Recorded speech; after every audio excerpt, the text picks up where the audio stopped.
அதை தூய்மைப்படுத்துவாய். நீயே தூய்மைப்படுத்துவோரின் சிறந்தவன், மேலும் நீயே பொறுப்பாளன் மற்றும் பாதுகாவலன்.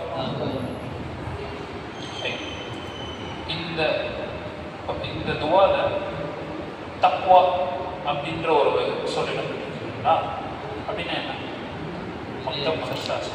ஈமான். தக்வான ஈமான். தக்வா என்றால் இறையச்சி. இந்த தக்வா அப்படின்ற இந்த சொல், அதோட மூல சொல் வந்து விகாயத்தன் அப்படின்னு வரும். அதாவது அரபிக்கை பொறுத்தவரையும் பொதுவாக எல்லா சொல்லுமே வந்து ஒரு 3 எழுத்து சொற்களாக இருக்கும் அல்லது 4 எழுத்து சொற்களாக இருக்கும். ஓகேங்களா?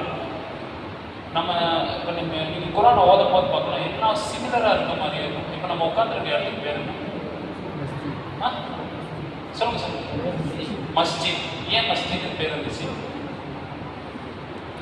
சஜிதா அதிகமாக பண்ணுறதுனால, சஜிதா அதிகமாக செய்யறதுனால இந்த இடத்துக்கு பேர் மஸ்ஜித் அப்படின்னு இருந்துச்சு. இல்லைங்களா? இங்கே தானே அதிகமாக சஜிதா செய்வோம். அதிகமானோர் அதிகமாக சஜிதா செய்கிற இடம்ன்றதுனால இந்த இடத்துக்கு பேர் மஸ்ஜித் அப்படின்னு இருந்துச்சு. அதாவது ஒரு செயல் அந்த நிகழ்ந்த இடத்துக்கு ஒரு பேர், அந்த மாதிரி அது மஃபூல் அந்த மாதிரி சொல்லுவாங்க. ஸோ சஜிதா அதிகமாக செய்கிறதுனால இது மஸ்ஜித் இருந்துச்சு.